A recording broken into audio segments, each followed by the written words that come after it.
오늘 저는 사람, 즉 다윗 솔로몬을 세워주시는 하나님의 은혜로운 손길에 대하여서 말씀을 드리려고 합니다. 명절 잘 지내셨나요? 저희들도 명절에 가족들이 전체가 펜션 하나 빌려서 아버님 모시고 모였습니다. 이제 아버님을 뵈니까 옛날 같지 않으시더라고요. 그러면서 문득 어머님 생각이 났어요. 어머님이 여기 옆에 계셨다면 어떨까? 사람에게 있어서 영원한 고향이 있다고 한다면 어머님의 품이 아니겠습니까? 늘 그립고 안기고 싶고 사모하는 곳 어머님의 품이라고 말씀드릴 수 있습니다. 저에게 참 저희 어머님이 저한테 각인시켜준 하나의 사건이 있습니다. 예전에는 그 애기들 기저귀를 광목이라 그러죠. 하얀 긴 천을 말아가지고 기저귀를 삼았습니다. 세탁기가 없는 때에 그 애들의 그 참 똥과 오줌을 물로 빨아가지고 손으로 짜서 그걸 말려가지고 채운다고 하는 게 쉬운 일이 아니었고, 또 가난하니까 그 광목을 또 많이도 못 만들고 해서 기저귀가 늘 이렇게 부족한 그런 상황입니다. 한날 겨울인데 제가 아침에 일어났는데 어머님의 허리에 하얀 그 광목 어린애의 기저귀를 두르고 계세요. 그래서 제가 놀라서 어머님, 왜요? 왜 기저귀를 두르고 계세요? 그랬더니 어머님이 하시는 말씀이 웃으시면서 이 기저귀 말리려고. 제가 그 얘기 듣는데 가슴이 울컥했어요. 기저귀를 말리시려고 본인이 허리가 안 좋으신데도 그 젖은 기저귀를 밤새 허리에 두르고 주무셨다는 겁니다. 제 남동생인 어린 아기가 그 어머니가 그렇게 해서 자기를 키운 거 어떻게 알겠습니까? 저도 어떻게 알았겠습니까?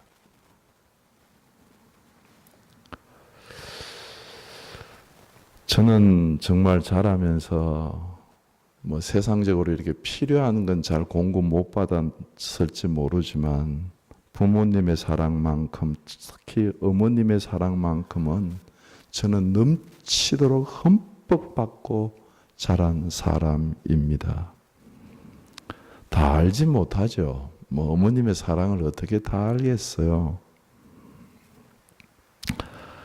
다윗도 자신이 하나님의 주시는 은혜를 입어서 이렇게 말합니다. 시편 131편 2절에서 실로 내가 내 영혼으로 고요하고 평온하기를 젖된 아이의 그의 어머니 품에 있음같이 하였나니 내 영혼이 젖된 아이와 같도다. 자기 영혼이 엄마 품 속에서 젖을 흠뻑 먹은 것처럼 그렇게 평온하게 하나님의 품 안에서 지난다고 하는 고백입니다.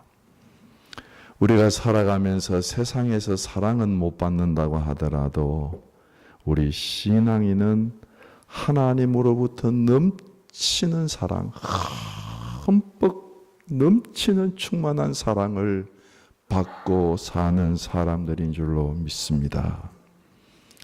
허리에 광목을 차는 어머님의 사랑보다 더 넘치는, 우리를 위하여서 허리에 십자가의 창을 받으시고 피를 쏟으시면서 얘야 내가 너를 사랑한다, 너를 사랑한다, 끝까지 너를 사랑한다 말씀하셨던 그 사랑 흠뻑 먹으며 사는 사람들이 우리 신앙인들 아니겠습니까? 십자가 밑에서 이 사랑에 우리가 녹아지면 우리는 이 사랑으로 세상을 넉넉히 이기는 사람이 됩니다. 어린 아기가 어머님의 사랑을 다 모르듯이 어린 우리가 하나님의 그 깊고 넓은 그 깊은 사랑을 어떻게 다 알겠습니까마는 그럼에도 불구하고 우리가 체험한 만큼, 우리가 깨달은 만큼 십자가 밑에서 하나님의 사랑을 먹고 자라는 이 보이지 않는 하나님의 손길 아래서 우리가 오늘도 예배드리고 오늘도 살아가고 있는 줄로 믿습니다. 오늘 본문 전부를 다 말씀드릴 수는 없고 26절부터 30절까지는 다윗의 마지막 일생을 가장 간결하게 기록한 이야기입니다. 거기에 보면 한마디로 다윗이 온 이스라엘의 왕이 되었습니다. 그렇게 기록하고 있습니다. 딱 한 절로. 아무런 문제도 없고 편안하게 왕이 된 것 같지만 우리가 잘 아는 사무엘서를 가서 읽어보면 정말 파란만장한 생애를 다윗이 지냈던 것을 쉽게 알 수가 있습니다. 다윗이 어떻게 온 이스라엘의 왕이 되었습니까? 어느 날 갑자기 한 날 왕이 되었습니까? 아닙니다. 적어도 긴 세월, 지내놓고 보니까 10년이라고 하는 세월 이상, 적어도 10년이라고 하는 세월을 정말 극심한 어려움 가운데 지낸 사람입니다. 잘 아시는 대로 다윗은 우리말로 하면 깡촌, 시골 저 벽구석의 양치기 소년이었습니다. 한날 사무엘이 찾아와서 이스라엘의 기름을 부어 왕을 삼았는데 이 이새의 아들 중에 말째 8번째가 다윗이었습니다. 다윗을 향하여서 하나님의 기름 부으셨고 기름 부음을 받은 다윗은 그날부터 하나님의 신에 감동이 되어서 왕위는 물려받지 못했지만 이스라엘의 왕으로 하나님이 그를 세우셨습니다. 그런데 그날부터 그는 환난과 궁핍과 고난 속으로 들어가는 날이었습니다. 아버님의 심부름을 따라서 전장터에 갔다가 골리앗이 부르짖는 소리를 듣습니다. 야, 이놈들 나와라! 너희들 하나님 의지한다고? 하면서 하나님을 막 모독하는 소리를 들었습니다. 다윗이 너는 활과 단창을 의지하고 나왔지만 나는 네가 모독하고 있는 하나님의 이름으로 너에게 나간다 하고 나아가서 잘 아시는 대로 물맷돌을 골리앗의 이마에 박아서 그를 죽였습니다. 그리고 났더니 백성들이 사울이 죽인 자는 천천이고 다윗이 죽인 자는 만만이라고 하면서 다윗을 막 환호를 합니다. 사울이 그 얘기를 듣고 시기심이 생겼습니다. 그리고 두려움이 찾아왔습니다. 아니 저 다윗, 저게 백성들의 신임을 얻으니 다윗이 얻을 것이 내 왕위밖에 더 있겠느냐 오해를 하고 그날부터 다윗을 죽이려고 했습니다. 창을 들어서 다윗을 벽에 박으려고 단창을 날렸습니다. 사울은 단창의 명수였습니다. 하나님께서 그를 피하게 해서 피해서 도망다니기 시작해서 그날부터 쫓겨서 도망다니는데 늘 다윗이 나타났다 그러면 사울은 모든 일을 팽개치고 국가의 모든 군대를 모아가지고 다윗을 포위하고 공격하고 쫓아다녔습니다. 한 번은 잘 아시는 대로 다윗이 쫓겨다니다가 사울의 포위망 속에 갇혔어요. 얼마나 답답했겠습니까? 그리고 그 포위망 속에서 피해서 들어갔는데 동굴 속으로 들어갔습니다. 이스라엘 나라는 동굴이 많습니다. 그 지역적 특성이 그래요. 동굴 속에 들어가 있는데 안에서 밖을 내려다보니까 저 밖에서 사울이 동굴 안으로 저벅저벅 걸어 들어옵니다. 동굴은 잘 아시는 대로 소리가 울리지 않습니까? 사울이 저벅저벅 들어오는데 죽음의 사신이 다윗의 목을 발로 밟는 것과 같은 두려움, 그리고 심장이 뛰는 것, 그 마음의 긴장감, 전율, 이런 것들이 그를 찾아왔습니다. 들어오던 사울이 중간에서 멈춰서 용변을 보고 나아갑니다. 다윗이 사울이 나가는 그 뒤를 따라서 새가 새장에서 벗어나는 것처럼 벗어났습니다. 여러분, 그 뒤로도 사울에게 쫓기고 도망다니고 광야의 길로 가고 밤에는 잠을 이루지 못하고 억울하게 도망질을 하다가 결국은 블레셋 왕 아기스에게로 투항을 하고 망명길로 들어갑니다. 거기 가서도 시글락이라고 하는 곳에 갔는데 시글락에 머물다가 그 부하들이 배반을 해서 돌멩이를 들어서 다윗을 때려서 죽이려고 그를 포위하고 감쌌습니다. 아무도 그를 도와줄 수 없을 때 다윗이 크게 두려웠지만 그 와중 속에서 하나님을 의지하고 용기를 얻은 줄로 믿습니다.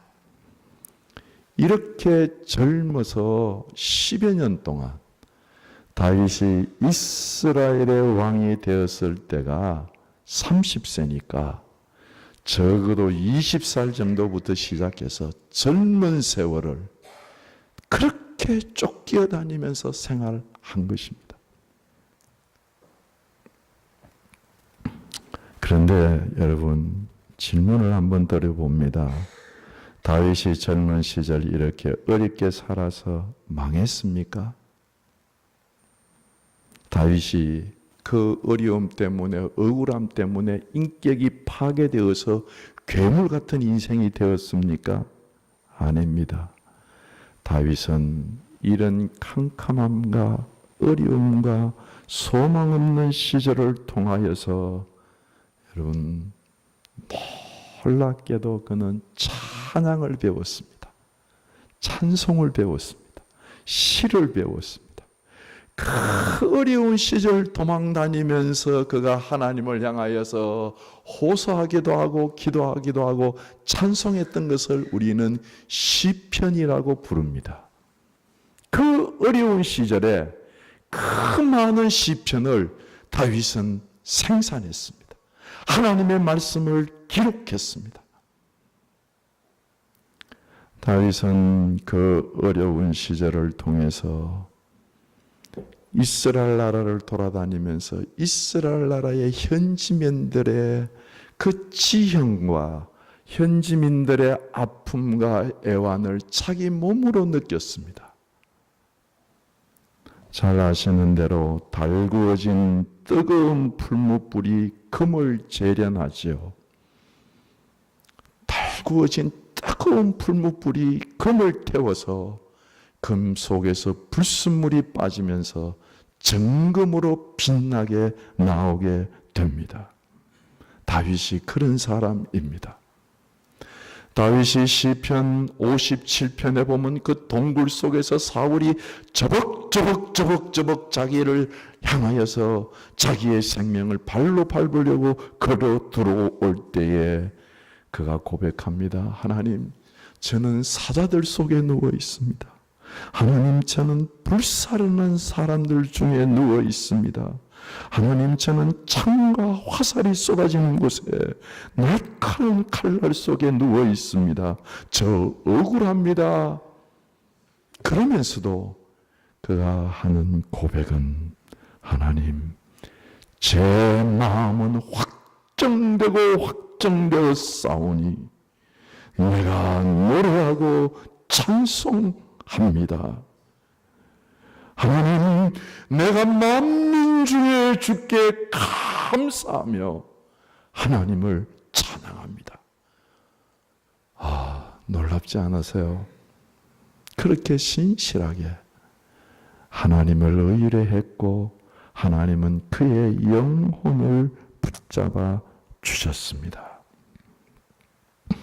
다윗은 정말 그의 시련을 통해서 정금 같은 왕 같은 사람으로 그의 인격이 성숙해졌고 억울한 현상범으로 이리저리 쫓겨다니면서 기도를 배웠고 찬송을 배웠고 하나님을 의지하는 법을 배워서 더욱더 하나님을 의지해서 그가 정금 같은 사람으로 마침내 그 시련을 통과해서 다윗이 온 이스라엘의 왕이 된 줄로 믿습니다. 다윗은 자기 자신의 힘은 하나님이 자기의 힘이라고 고백합니다. 나의 힘이 되신 여호와여, 내가 주를 사랑합니다. 사람은 자기의 힘이 다할 때 좌절하고 절망하고 낙담하지요. 그런데 나의 힘이 내게 있지 않고 나의 힘이 되신 여호와, 그 여호와가 나의 힘인 사람은 어떤 경우에도 낙담하거나 절망하거나 망하지 않습니다. 다윗은 하나님을 나의 힘이라고 고백할 뿐만 아니라 하나님을 선한 목자라고 고백합니다. 여호와는 나의 목자시 내게 부족함이 없으리로다. 다윗의 일생의 하나님을 향한 고백입니다. 사랑하는 성도 여러분, 이 아침에 오실 때 혹시 다윗처럼 지금 동굴 속을 지나고 있고 어려운 길을 지나고 계십니까? 믿으십시오. 하나님을 의지하는 사람은 반드시 승리해서 다윗처럼 정금처럼 나와서 이스라엘의 왕이 되는 하나님의 영광을 덧입는 역사로 역사함을 입을 줄로 믿습니다. 다윗의 왕 이야기가 지나고 난 뒤에 그 다음에 보면 28절에 그 아들 솔로몬이 이스라엘의 왕이 되었습니다. 그렇게 말씀을 하십니다. 정말 간결한 한 절입니다.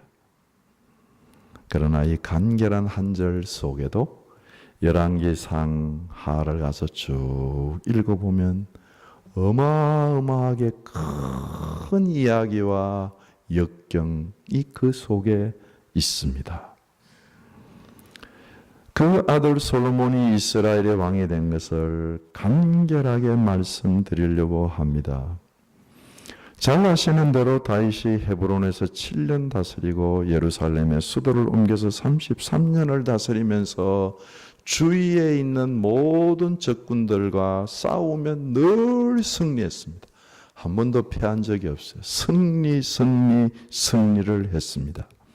그리고 오늘 또 암몬이라고 하는 나라와 지금 전쟁 중에 있는데 자기의 군대들은 다 나가서 전쟁하고 있는데 다윗은 궁전에 혼자 남아서 큰 잠을 자고 사람들이 잠들 때인 저녁에 일어나가지고 밑을 내려다 보니까 웬 여인이 목욕을 하고 있었습니다. 음욕이 동했습니다. 저게 여인이 누구냐? 아시는 대로, 우리가 아시는 대로 밧세바였습니다. 데리고 와라. 동침했습니다. 그 죄를 덮으려고 전쟁 중에 있는 우리아를 데리고 왔습니다. 너 집에 들어가서 자라. 충성스러운 우리아가 내 부하들이 전쟁에서 싸우고 있는데 어떻게 제가 집에서 잡니까? 성전에서 자면서 기도합니다.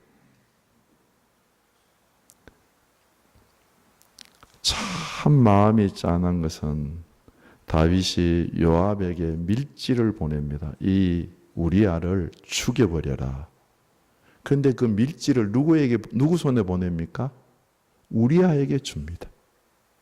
그 충성스러운 사람이 그 다윗의 밀지를 가슴에 품고 자기를 죽이라고 하는 밀지를 가지고 요압에게로 죽을 곳으로 달려갑니다. 그걸 묵상을 하면요, 마음이 무너져 내려요. 다윗이 왕이 될 때까지는 외부에서 사울이 주는 밖에서 오는 핍박과 환난과 어려움이었습니다. 억울함이었습니다.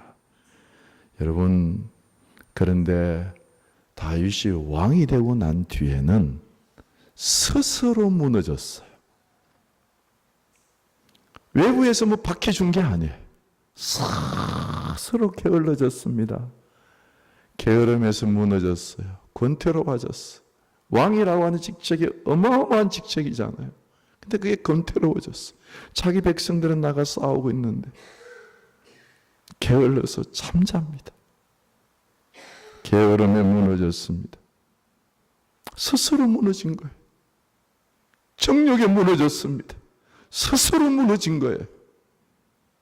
그리고 그 정욕을 덮으려고 교묘하게 사람을 살인했습니다.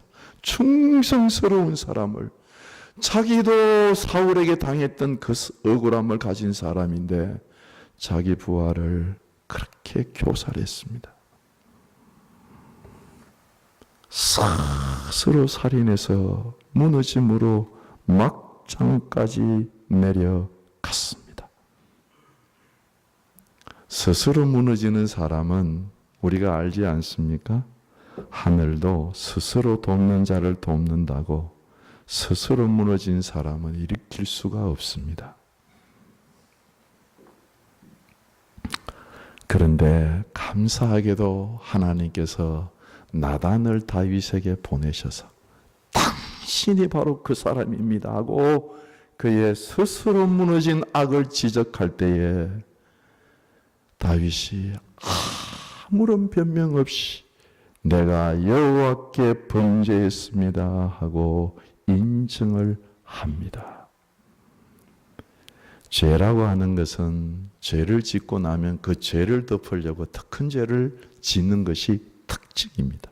그런데 다윗은 그렇게 하지 않았습니다. 그날부터 회개하면서 하나님 앞에 용서를 구합니다. 바세바가 첫째 아들을 낳을 때 금식하면서 하나님 저를 치시고 이 아들은 살려주십시오 하면서 금식하며 기도합니다. 하나님이 바세바가 낳은 첫 아들을 쳐서 죽입니다. 하나님께 찬양을 하고 금식을 멈춥니다. 그리고 낳았던 아들이 둘째 아들 솔로몬입니다. 잘 아시는 대로 솔로몬은 정말 흉악한 죄악의 씨앗이요 죄악의 종자입니다. 음란이요 살인한 관계를 통해서 맺어진 열매를 맺은 종자입니다. 인간의 윤리나 인간의 상식이나 인간의 법으로 생각하면 절대로 왕이 될 수 없는, 적자가 될 수 없는 그런 인물입니다. 그런데도 불구하고 다윗이 얼마나 하나님께 회개하고 간구하며 기도했던지 시편 51편을 보면 그의 간절한 기도가 나옵니다. 우리가 암송하고 있죠. 하나님이여 내 속에 정직한 영을 새롭게 하시고 정한 마음을 창조하시고 내 안에 정직한 영을 새롭게 하시옵소서. 나를 주 앞에서 쫓아내지 마시고 내게 주신 성령을 거두지 말아 주십시오. 간절하게 침상을 썩이면서 회개하며 나아갔을 때 정말 놀랍게도 하나님은 솔로몬을 탄생할 때 하나님이 나단을 보내오셔서 사무엘하 12장 25절에 보면 솔로몬의 이름을 여디디아라고 지어주십니다. 하나님의 사랑을 입은 자다, 하나님이 사랑하는 자다, 이런 뜻입니다. 이 죄악의 종자, 이 죄악의 씨앗, 이 음란과 살인의 핏줄 속에 있는 솔로몬을 하나님이 여디디아라, 내가 사랑하는 자라고 말씀하시고 그를 이스라엘의 왕으로 세워주셨습니다. 하나님이 하신 일입니다. 은혜롭고 자비롭고 인자하신 하나님이 우리를, 솔로몬을 세워주신 은혜입니다. 이렇게 보면 다윗은 외부에서 오는 어려움 속에서도 하나님을 신실하게 의지해서 승리를 했습니다. 동시에 스스로 무너지는 환난과 어려움 속에서도 정직하게 회개하고 하나님을 찾음으로 하나님의 사랑을 입어 승리를 했습니다. 솔로몬이 왕위에 앉을 때에 다윗은 정말 하나님이 자기의 죄를 온전히 깨끗하게 씻겨주는 것을 그는 경험했을 것입니다. 체험했을 것입니다. 감격했을 것입니다.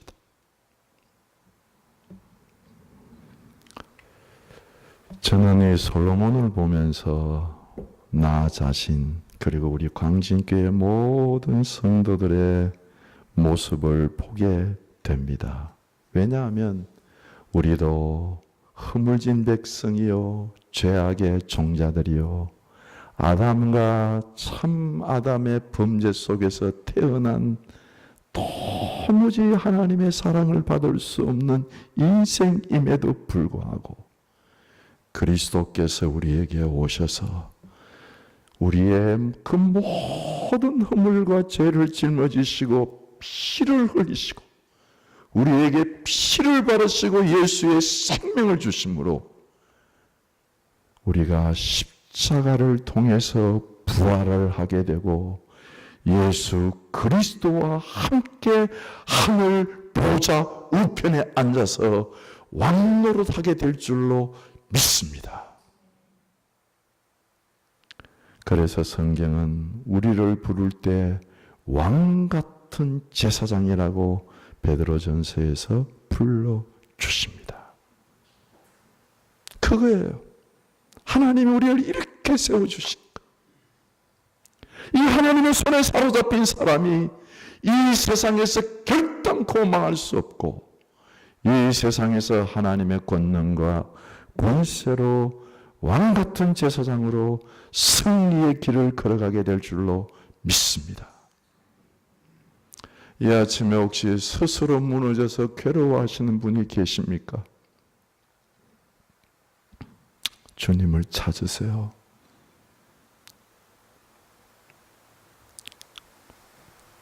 지난 금요일에도 주님이 말씀하시기를 내게 오는 자를 내가 결단코 쫓아내지 않는다고 약속을 하시고 내게 오는 자를 마지막 날에 하나도 잊어버리지 않는다고, 그리고 다시 살리신다고 우리에게 약속을 하십니다. 마지막으로 세 번째, 다윗이 이런 솔로몬의 왕이 되는 것을 보기 이전에 우리가 지난 시간에 계속 보고 있는 대로 성전 건축을 준비하는 인생을 살고 자기의 생애를 마감 짓습니다. 다윗은 얘기를 했습니다. 하나님, 제가 성전 짓겠습니다. 저는 너무 좋은 백향문궁에서 잠을 자고 하나님의 교회는 천막 속에서 잠을 잔다고 하는 것 제가 괴롭습니다. 제가 성전 지을게요. 차원에서 기쁨으로 하나님께 얘기를 했어. 그때 하나님이 말씀하셨습니다. 너 성전 못 짓는다. 너 손이 피가 많어. 피를 많이 흘렸어. 그 피 속에는 우리아를 죽인 피가 있습니다. 너 성전 못 짓는다. 그러면 웬만한 사람 같으면 잘 됐네. 면피는 했네. 내가 참 성전 지으려고 그랬는데 하나님이 못 짓는다고 하니까 이 무거운 짐을 참 벗게 됐네. 이럴 것 아닙니까? 근데 그렇지 않았어요. 다윗의 마음은 정말 진심이었습니다. 성전을 짓기 위해서 27장, 28장에서 다윗이 준비한 금들, 철들, 롯들, 은들, 나무들 한번 보세요. 엄청난 양의 성전 짓기 위해서 준비를 합니다. 그랬더니 놀랍게도 너 못 짓는다 그랬던 하나님이 역대상 28장 19절에 보면 성전 지을 설계도를 하나님의 손으로 그려서 설계도를 다윗에게 주셨어요. 이렇게 성전 지어라. 준비를 하니까. 그래서 그가 엄청나게 준비를 하고 백성들에게도 성전을 짓기 위해서 우리 하나님께 즐거이 예물을 드릴 사람이 누가 있겠느냐 해서 29장 우리가 읽어보면 29장 9절에 보면 백성들이 자원해서 드리고 나니까 그들이 기쁨이 충만했고 다윗도 기뻐했습니다. 그래서 다윗의 마지막 생애는 한마디로 얘기하면 솔로몬아 성전 지어라. 이거예요. 솔로몬아 성전 지어라. 우리가 이 땅에 와서 하나님 앞에 갈 때에 이 세상에서 해야 될 일들이 많이 있죠. 누군가 말하지 않았습니까? 세상은 넓고 할 일은 많다고요. 할 일이 많죠. 바쁘죠. 회사를 창업해서 한 회사를 일구는 것, 그리고 내가 참 학문에서 한 일가를 이루는 것, 과학적으로 위대한 발명품을 만들어내는 것, 불을 쌓고 통장을 늘려가면서 땅을 넓히면서 부동산을 넓히는 것 등등 할 일이 얼마나 많고 바쁜 일이 얼마나 많습니까? 그런데 다윗은 일생을 살면서 깨달았습니다. 내 인생의 가장 고귀한 일은 성전을 세우는 일이다. 내가 세우지는 못하더라도 내가 준비하다가 건축을 준비하다가 죽으리라. 내가 죽고 나면 솔로몬아 너는 성전을 세워라. 성전을 지어라. 저는 두 가지 의미로 생각을 합니다. 성전을 짓는 것을. 첫 번째는 우리가 이 광신교회를 잘 세우는 일입니다. 정말 이 세상에서 하나님이 몸이라고 한 것은 이 교회밖에 없어. 가장 존귀하고 가치 있고 고귀한 것이 이 교회입니다. 성도들입니다. 두 번째는 성전을 지는다고 하는 것은 개인적인 인격을 자꾸 예수님을 닮아가도록 지어나가는 일이라고 저는 생각합니다. 예수를 닮아가야 돼. 넘어져도 괜찮아. 다윗이 넘어지기도 했지 않습니까? 무너지기도 하지 않습니까? 그래도 괜찮아요. 계속해서 주님을 붙잡고 주님 앞으로 나아갈 때 그의 삶과 그의 인격이 주님을 자꾸 닮아가는 것. 특히 나이 많아서 주님을 닮아가는 일을 계속 한다는 것은 정말 중요한 일입니다. 결론지어서 말씀을 맺습니다.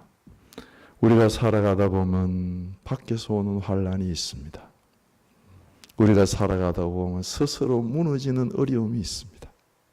그 모든 어려움 속에서 하나님의 손을 붙잡고 나가면 우리는 넉넉히 승리하는 백성이 될 줄로 믿습니다. 이렇게 나아가는 길이 성전을 짓는 길이고 우리의 삶 속에서 우리가 가는 곳마다 하나님의 임재를 드러내는 성전 짓는 일들이 계속되기를 주의 이름으로 축원합니다. 기도하시겠습니다. 말씀을 생각하시면서 함께 잠깐 기도하며 나아갑니다. 다 같이 기도하십시다. 그러하신 아버지 하나님, 다시 한번 저희들의 삶을 붙잡아 주시옵소서. 저희들의 생활을 온전하게 세워 주시옵소서. 주의 영광으로 주의 권능으로 우리를 붙잡으셔서 아버지의 뜻을 이루어드릴 수 있도록 인도하여 주옵소서. 역사하시고 축복하셔서 우리를 이끌어 가실 줄 믿고 우리 주 예수 그리스도 이름으로 기도드립니다. 아멘.